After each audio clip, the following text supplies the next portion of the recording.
So I'll just cover intimacy in detail.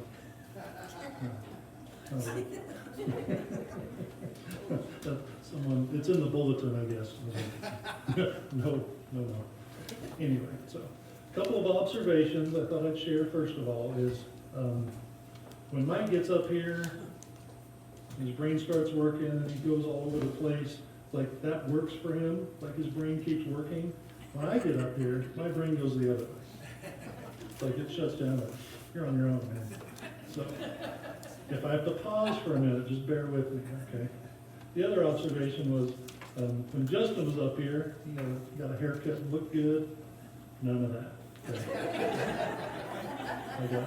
My weekend got interrupted with a full septic tank, and it was a ridiculous. Yeah. So yesterday was a wash.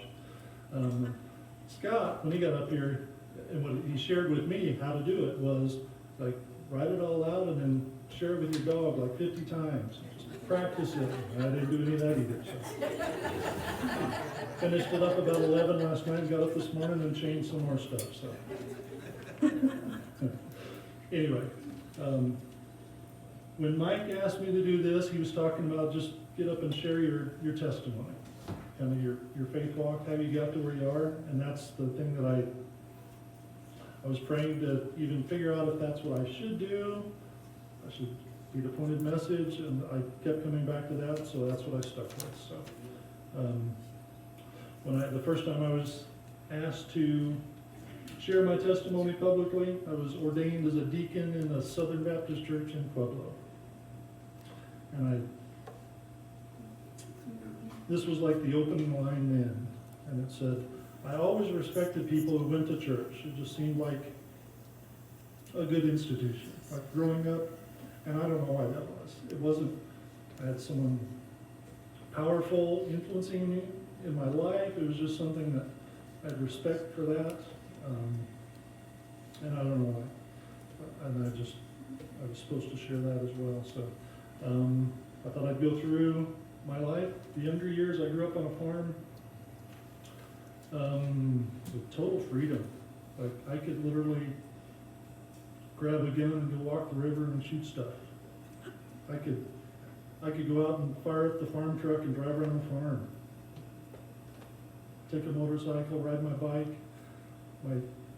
Well, that was until my dad figured out that I could do all those things, and I was put to work. At 8 or 9, I started full-time tractor driving in the summers, but I still have a lot of freedom. So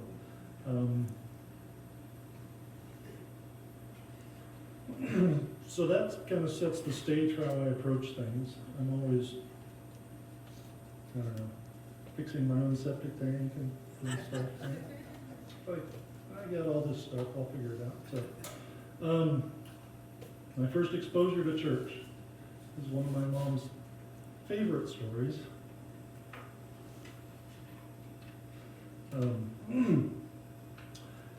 We kind of, sort of attended the Methodist church here in town. They're having VBS, or whatever they called it. I don't know if they even call it VBS. That's a specific denomination thing or whatever. But they're having a week-long children's ministry focus, right? So they, my friends are going. They said, we'll take Jimmy and we'll swing by and get him and take him in. And I agreed to. It's my friend. It's fine. My mom talked me into it. And I was like, I don't know about this. I'm not sure I want to go. She's like, well, I'll make a deal with you. If you go for the week, you won't have to go to church again.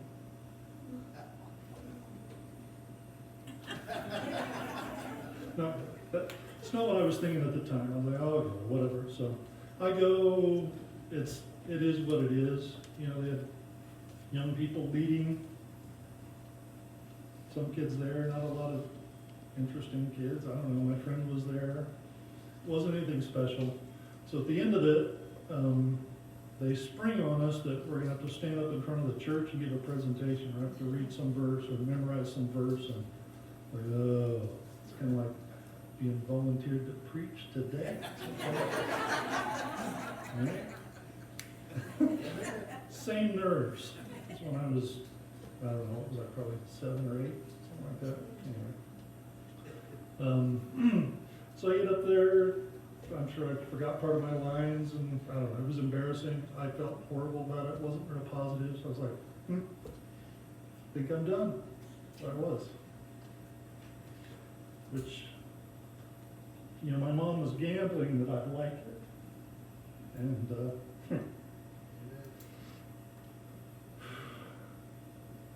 and I love getting emotional. To not feel embarrassed either. It's good, it's good. Anyway, so I checked that off, and I never went back. We didn't go to church growing up. Our family didn't, so in fact, I just didn't. I think the first time I went to church was maybe I think during FFA weeks, like we all got together and went to a church or two during that week, or maybe it was a different church each year. They tried to do that, which was interesting. I sat in the Methodist church and filling out the visitor card. I said, "Do you attend the church?" I was like, "Here, I guess." The girl next to me is like, "I go here, you don't go here." Like, if I go anywhere, I go here. So that kind of sets the stage for church wasn't a real priority for us. I jokingly, I think I told Mike this, when I was ordained as a deacon and I shared that, the first thing I said was that I didn't grow up in a Christian home. And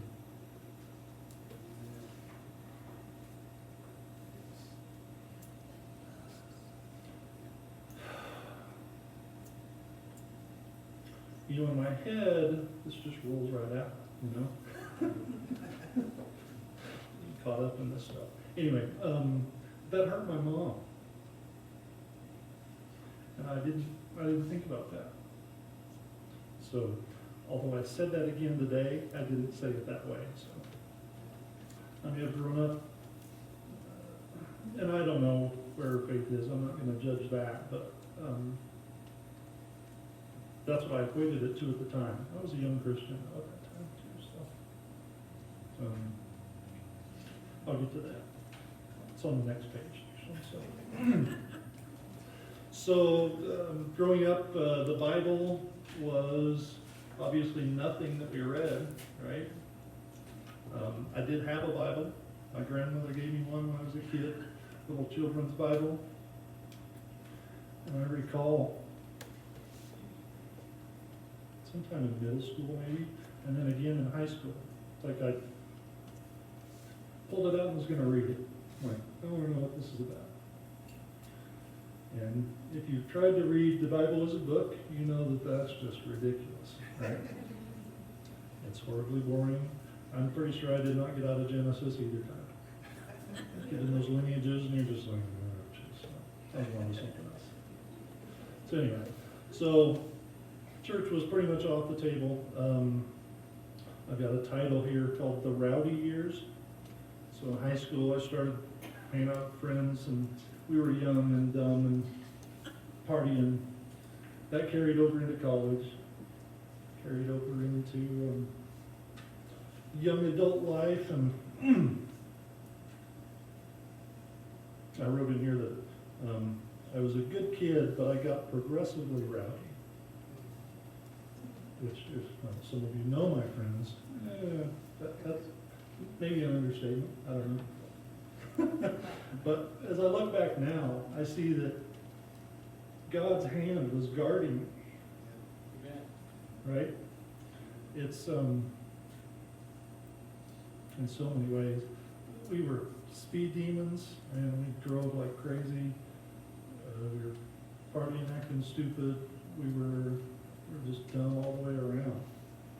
And to not have any scars or deaths out of our group of friends was impressive.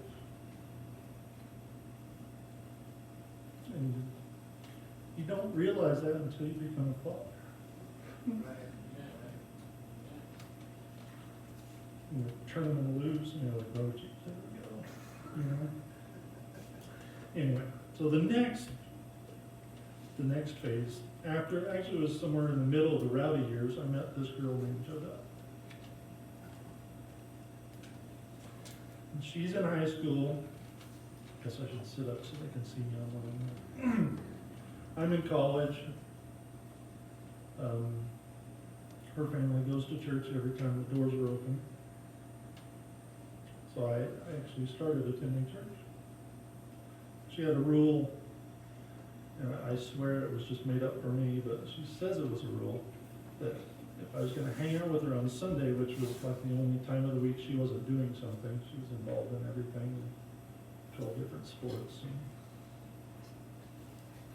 And, that if I was gonna hang out with her on Sunday, I had to go to church with her. I'll go to church with her. No big deal. And it wasn't a big deal to me. It was just a thing that I did. I do remember some of the sermons, like one title that I will never forget is, you can't go to a foot washing with dirty feet.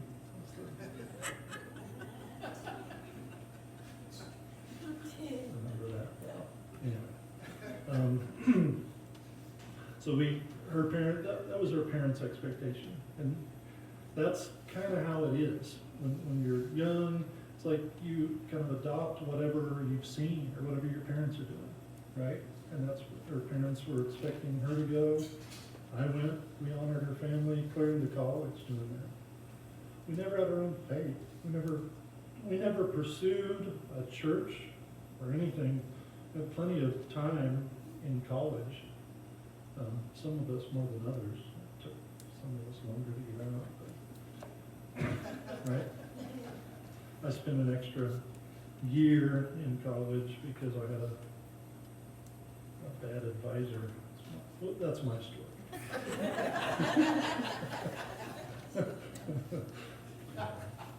And my wife graduated from high school after me and beat me out of college. I'll fill you on that later. So somewhere in the middle of that, Jodelle started feeling convicted about witnessing to me, sharing her faith.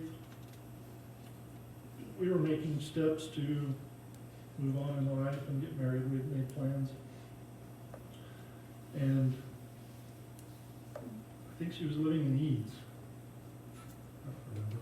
She graduated and got a job and was finishing her last bit of school and working. We were on the phone, and she said, "Do you have a Bible?"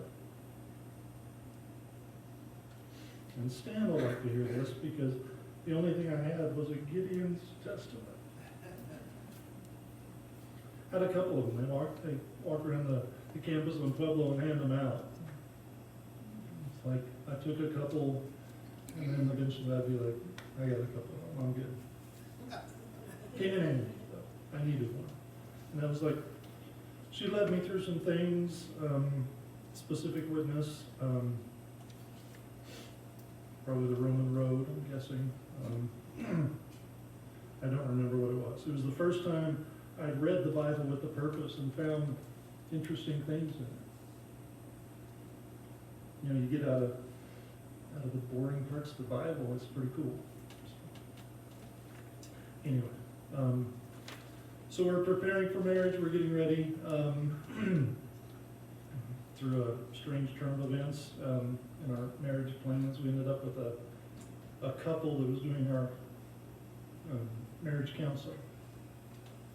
And what they set us down, we did specific sessions, we did, well, I don't know, there's a bunch of them, probably eight, 9 sessions, and we did some in Pueblo and some down here, and we're all getting together, and they're walking us through specific things, setting us up for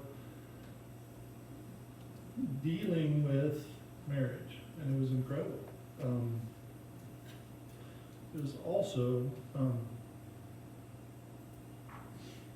I just remember Dan talking about Bible history. It seems like a boring topic, right? But he was tying things together. And I don't know why I respected him. I didn't know him much at all. But I think that's God's hand saying, listen to this guy, you know. It was the first time, it was probably the second time where the Bible was like something meaningful. And it meant something to him, and he kept sharing it. And he kept telling me, you know, once you guys get married, you got to get in church. Like, you're the man. You got to take her. And I don't know why I listened, but, right? And I did. Out of the blue, I shocked Jodelle. We were married, moved in, we'd gone through a summer of not really doing much at all. And I was like coming towards fall, and I was like, you know, I think we need to go to church.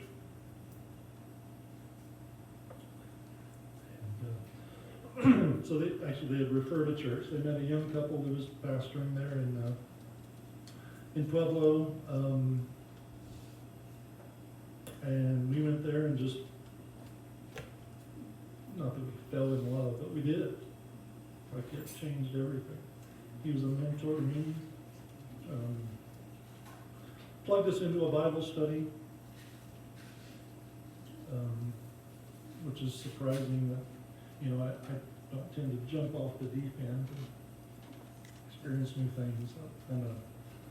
I'll sit on the side of the pool and wait for the test to see if I can swim, kind of person. It's another story my mom has. So we jumped in. The study was called Experiencing God. If anybody's heard of it. They go through, I still use the concept today of the cycle of God and how he influences people. And part of that was, of course, figuring out if you have a relationship with God, if you've met Jesus, if you've accepted forgiveness. And so we're doing the weekly lesson, we get together and kind of talk about it. And so we're sitting in a circle in the middle of this church, and he says, "Is there any prayer requests?" And I was like, yeah. Through this weekly study, I'm not sure that I've ever committed. I've never prayed for salvation, so I'm dealing with that. And he's like, okay, next. And 2 or 3 people later, he's like, hold on, wait a minute. We got to pray for Jim right now. And it got weird then because he like cleared the room. It's like, I don't know what this means. But he just walked us through. It's like it interrupted the whole lesson. But it was good, right? And that's just more of God's hand throughout life. Sometimes I was aware of it, like this time I was aware of what I was doing. I was pursuing that. Other times I was just protected. I had no clue. But it's God's hand through all that. Anyway, and just looking back at all that, it's like it was ordained. It was just as it was supposed to be. And I don't know if that's the perfect timing, but it was timing. And it was God's timing. And it never makes sense to you. Mike said it earlier. It's like we serve a supernatural God. The natural, I'm always expecting the natural to make sense. It's like it's in my head, it's natural, but it needs to be supernatural if you're going to see how it's going to really go. So in that church, we jumped in. We jumped into leadership. It's a Southern Baptist church, so we got real familiar with committees and potlucks and that sort of thing. But we led Bible studies, and we jumped in. Actually, we started a college-age ministry that filled our home. Man, we bought a house, and the next month we were out of room. Like we had 30 kids. It was incredible. It was just a season of growth. I'm throwing stuff around. We made lifelong friends that are just amazing friends today through that process. And the thing about that was it's just like I had never been around anybody with a Jesus focus, right? And then all of a sudden we got these kids that are just hungry. They're diving into the Word, and we're facilitating that. I don't know how well we did. I assume we did okay. But it's not up to us, right? The power is in what God's going to reveal in their lives. And I know the testimony of some of those people are amazing. Several of those people ended up on the mission field. It's just cool to look back and see that sort of thing. Some of the best memories we had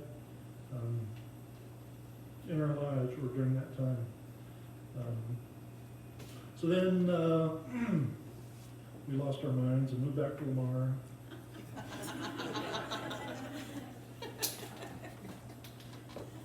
It was like, I say we lost our minds. We did too. We lost our minds too. You have to purpose yourself to do it, but it was all as it was supposed to be. It was ordained as well. It was, we made the realization we had kids. We had 2 kids at this time, and we wanted them to know their grandparents.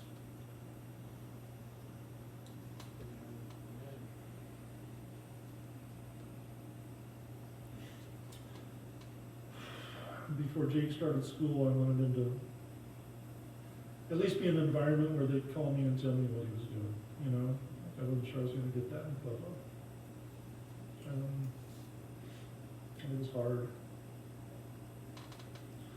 Closing a chapter of just incredible growth and just a good time of diving in. And now looking back, it was so shallow in my faith. You know, it was topical. It was, I was learning. I was getting deeper. But nothing will just grow your faith like owning a farm. So I'd encourage everybody to buy one.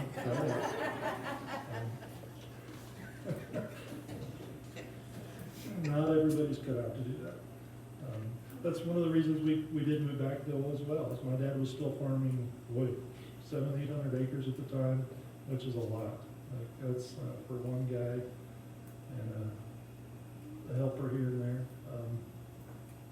That was kind of the reason we did that.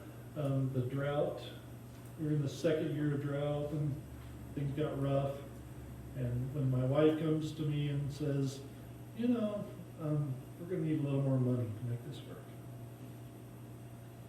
Yeah, you might be right. So I think it was during Fair Week. We went out to the fair and we're talking to some friends and I was like, guess I'm going to look for a job. And he's like, hey, come by Monday, we're looking for people.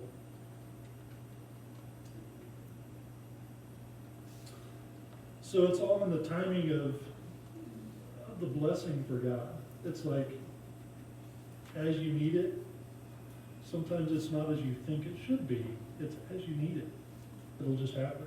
And that was, thinking about that job was just amazing. It allowed me to help my dad on the farm. It allowed me to have some free time to build a home. We took some land out of the farm and bought a house and set up to live here.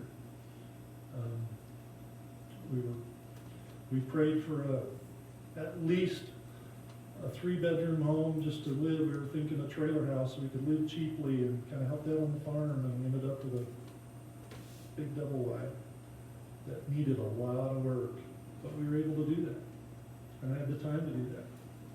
So it was just perfect. You know, looking back, it just all falls into place when things are going well. And I think about that's kind of the theory of, or the theme, I guess, technically, of my life has been when you get in the middle of things and they're just going well, it's God. It's nothing I do. Occasionally it's something I do, but not very often. You know, it really isn't. But it's a blessing and answered prayers. You know, what we did by moving back here is we just simplified things. I actually got out of my career. I stopped doing accounting. I stopped working 60, 70 hours a week. Well, actually, I just split it up. I still work 60, 70 hours.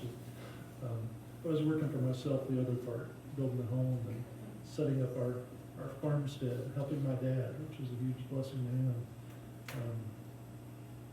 So we get plugged into Lamar. We have just an incredible group of friends from church. plugged in, started going to church. The only thing bad about that is I kind of grew complacent with church. Our church had a youth group, and it's like hearing Mike say that he shares with his kids every day growing up, or regularly doing devotionals with them. It's like I missed that, and I didn't take the time to do that. And that is, it's one of my, I don't know if I have a few regrets or if I have a whole host of regrets. I don't know, but that's one of them. So, but in Lamar, after simplifying, I made it complicated again. Got back into my career, started working. Things get complicated, and you let those important things go because you're focused on this job. And I was working 60, 70 hours a week again. It was rough. But even through that, God blessed us and answered our prayers as we went through that. I didn't realize where I was at until Jake was a senior. And I was thinking about coaching him through how to find a church when he went off to college, and the next steps in life as he becomes an adult, how to pursue that and what to do. And I realized that I needed to make a change. We were at a church where we were just complacent. We were allowed to be, and we weren't expected to do anything. And it got where it was the healthiest thing we could do was to step away from that and get into something that was going to challenge us, and was going to make us move. And that's how we ended up here. The whole point of coming here, what I liked about coming to this church was that it was about a mission. It was about we were doing something just to make a difference in the community of Lamar. And not that other churches aren't. That church was here in Lamar as well. They're doing plenty of ministry things. It's not about that. It's just it wasn't a fit for me. So if I could encourage anyone with that is sometimes you got to step back. Sometimes you got to simplify. Sometimes you got to step away from doing what you think you're supposed to do and go do something that you're really supposed to do. And I think that'll be revealed through prayer. Or revealed through circumstances. Getting back to that experiencing God, I think circumstances are orchestrated all the time, and I pray for that specifically, that paths will cross that need to be crossed, and it changes how things happen. So through this process, figuring this all out, I have some verses there. I'm going to share some of those. Go to the Romans 8. And we know that God causes all things to work together for good to those who love God, to those who are called according to his purpose. And I think about, like in Pueblo, we're in the middle of the ministry, and everything was as it should be. It's like we had kids come into ministry for the first time. I don't know where they'd been before that, if they grew up in a church or not, but they were jumping in and talking about God. It's like it's as it's supposed to be when it's right. And when the Spirit of the Lord is there, it gets right. I got this verse in here. I've got to share it. Didn't really tie to anything topically, but it's just my favorite verse, so I'm going to share it anyway. Isaiah 2:6. And I've got a different one. This is off of the Passion website. Passion is an organization that Louis Giglio started in Texas, actually not like nationwide, kind of with, it was young adult, college age ministry stuff that was revolutionary kind of. It was really cool. It just says, this version says, "Yes, Lord, walking in the way of your truth, we wait eagerly for you. For your name, your renown are the desire of our souls." And I've carried that as a mantra to just remind myself that the name of Jesus and the renown that follows him is what I need to be looking 2 Corinthians 5. Therefore, is anyone in Christ, he is a new creation. The old things passed away, new things have come. So when I found Jesus, it's another thing. Javelle had grown up in a church. And she'd gone through the struggles and she had a faith. So when I came to faith, it was kind of easy for me. I was just like, okay, this is how it is. And it's like, I remember having discussions that she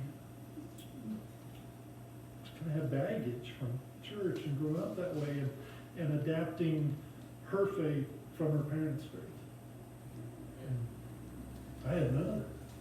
Like, dude, I'm in. That's kind of how I approached life and jumped into those things. I put in here that I retired my sailor tongue and changed my thoughts for what's in it for me to a God focus. And it was, if you knew me in high school and through college, I was rowdy. My friends and I, we did all that stuff and talked horribly, and it's like overnight, the power of God changed all of that. Amen. And I have to, like if I hit myself with a hammer, I have to watch my tongue come out, rear its ugly head. But I was converted, and I it was like night and day. So, in closing, I've got, it's entitled Lately on my sheet here. I've shared this before.